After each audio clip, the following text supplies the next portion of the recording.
प्रभावित लोग जो मिलने आए, राकेश सिंघा जी हमारे पूर्व विधायक है, इनके साथ ये डेपुटेशन मिलने आया है।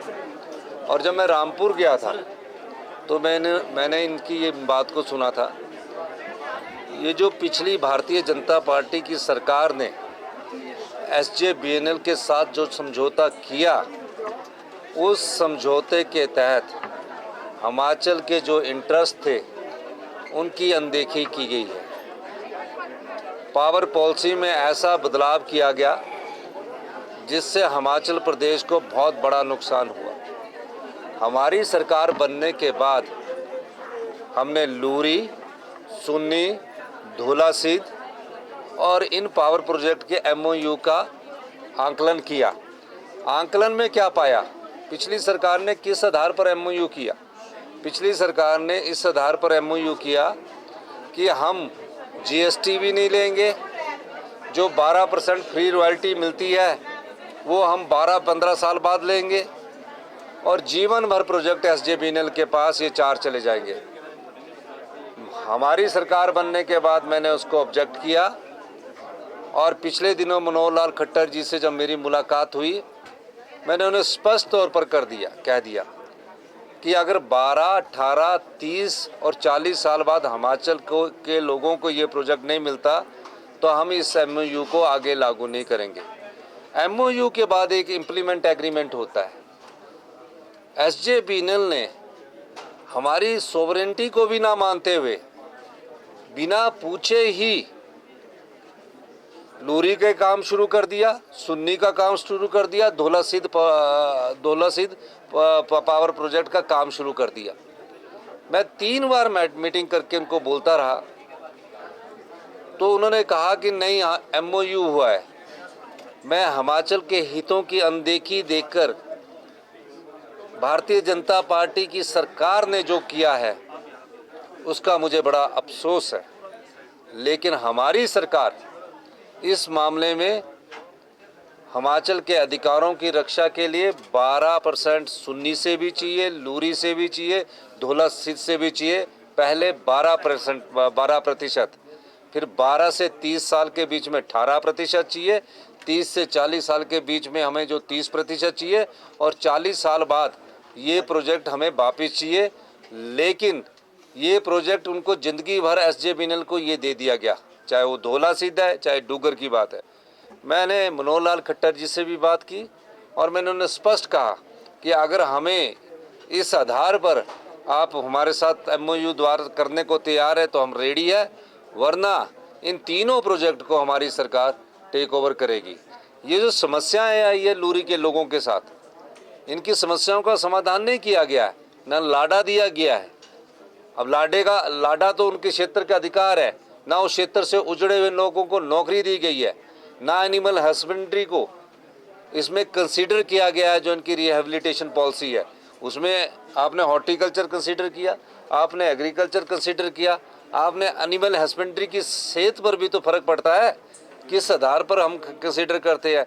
और जो इनको बेचारों को कंपनसेशन है वो अभी हमने पूरी तरह दिया नहीं है। हमने सरकार की एक कमेटी बनाकर इन सब पहलुओं को देखने के लिए कहा है, और जिनके मकानों में भी दरारें आई है उसमें भी हम उनको क्या कर सकते हैं, इस दृष्टि से भी हमारी सरकार देखेगी। हिमाचल के आम लोगों को किसी प्रकार की तकलीफ ना हो, गरीब लोगों को किसी प्रकार की तकलीफ ना हो। फ़ायदा कमाए बड़ी कंपनियां, आम लोग सफ़र करें, तो इस चीज़ को हिमाचल प्रदेश की सरकार सहन नहीं करेगी। इसलिए हमने आज सिंघा जी के डेपुटेशन को ये आश्वासन दिया है। मैं कहना चाहता हूँ, पिछली सरकार देखिए, बड़े बड़े होटल वालों को भी मुफ्त कनेक्शन मिलता था। मतलब ग्रामीण क्षेत्र में हिमाचल प्रदेश में 60% होटल आ चुके हैं, चाहे वो कसौली की बात है, चाहे शिमला के बाहर पंचायत एरिया के बाहर की बात है, चाहे कुल्लू मनाली की बात है। ये सरकार कितनी असंवेदनशील है कि उनसे पानी का बिल भी नहीं लेती थी। हमारी सरकार ने कहा चाहे वाइल्ड फ्लावर हॉल है, चाहे ताज है, चाहे जितने भी होटल है जो ग्रामीण क्षेत्र से बाहर है, उन किसी के हिसाब से प्रति किलोलीटर के हिसाब से हम पैसे लेंगे, और जो पैसा आएगा उससे पानी की क्वालिटी में हम सुधार करने की दिशा में आगे बढ़ेंगे। हम पानी तो उपलब्ध करवा रहे हैं, लेकिन किस प्रकार का पानी उपलब्ध करवा रहे हैं, हम किस प्रकार का स्वच्छ जल का नारा दे रहे हैं, सिर्फ नलके के पानी को दे रहे हैं? नलके में जो पानी आ रहा है उसमें क्या किस प्रकार की हम सफाई कर रहे हैं, इस दृष्टि से भी हमारी सरकार कार्य कर रही है।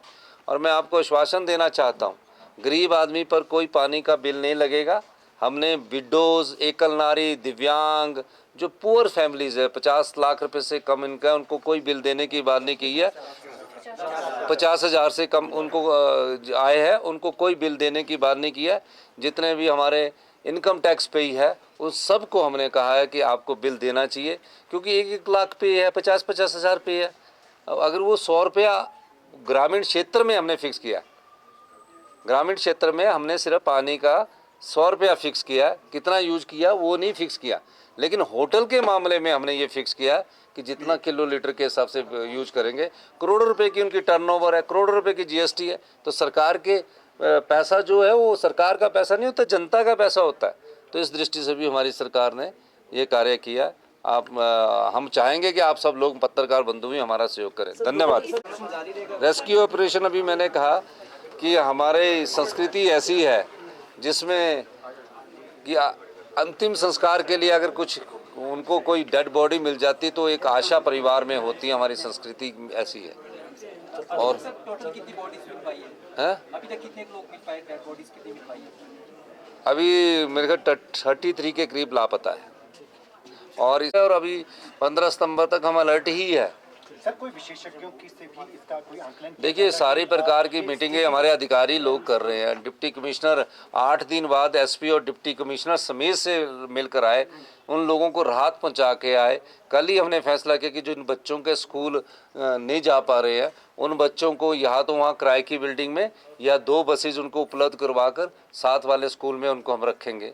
सबको हमने बर्तन के लिए दिया। और अभी इनको ये तो फौरी राहत दी है, इनको घर बनाने के लिए भी हमारी सरकार आपदा के बाद, जब आपदा खत्म हो जाएगी, क्योंकि कब कहाँ आ जाए, जब तक बरसात चलती है तब तक आपदा का हम आंकलन करते हैं कि 10 सितंबर तक तो आपदा रहती नहीं, रहने की उम्मीद है। उसके बाद हम जिनके घर गए हैं उसके बारे में भी उनको आपदा राहत के तहत एक पैकेज लाएंगे। धन्यवाद। वो नदी नालों के किनारे नहीं था, वो गांव पूरा बसा हुआ गांव था। दूर एक नाला जाता था, अपनी जगह पर लोग बसे हुए थे।